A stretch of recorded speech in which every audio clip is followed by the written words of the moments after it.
સવારમાં આટલું પાણી કેમ બગાડો છો? જો એક ડોલ ભરો ને તો 2 ડોલમાં જ ધોવાઈ જાય. એ રામજી, તું તારું કામ કર ને. મને ને હું સોસાયટીના પૂરો વેરો ભરું છું. મારું પાણી હું ગમે તેમ વાપરું.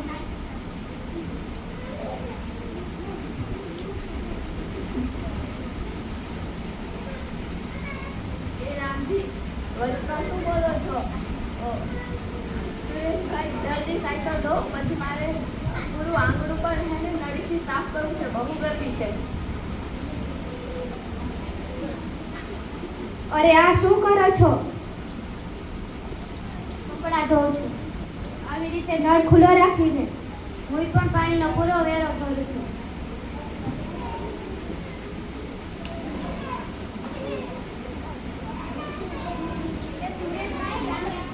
રામજી સાચું કહી રહ્યો છે. આ રીતે પાણીનો બેકામ બગાડ ન કરાય.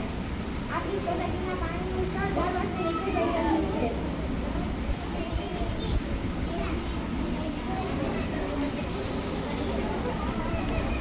હા મમ્મી પપ્પા, અમારી સ્કૂલે પણ શીખવાડ્યું હતું કે પૃથ્વી પર પાણી પીવા લાયક ઓછું છે. ટીના, તું હજી નાની છો. તારી સ્કૂલની વાત સ્કૂલમાં જ રાખ. અહીંયા અમને શીખવાની જરૂર નથી. પૈસા ફેંકીએ ને તો એક ટેંકર પાણીનું આવી જાય. સુરેશભાઈ, પૈસા દઈને ટેન્કર તો ખરીદી શકાય, પણ ટેન્કર પાસે પાણી જ ન હોય તો ટેન્કર ક્યાંથી ભરાશે? જરા વિચારો. બીજું દ્રશ્ય. હાય રામ, આજે તો ક્યાંય પાણી જ નથી આવતું. શું વાત કરો છો? મેં પણ ટેન્કરવાળાને ફોન કર્યો હતો, પણ એને કીધું હતું કે આખા શહેરનું પાણીમાં અછત છે, ટેન્કર નહીં મળે.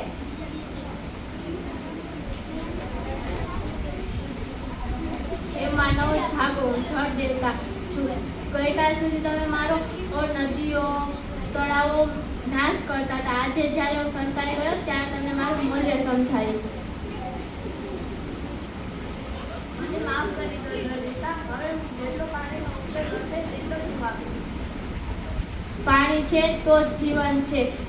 જો તમે મને આજે બચાવશો તો હું તમને કાલ બચાવીશ. પાણીનું એક ટીપું મૂલ્ય છે.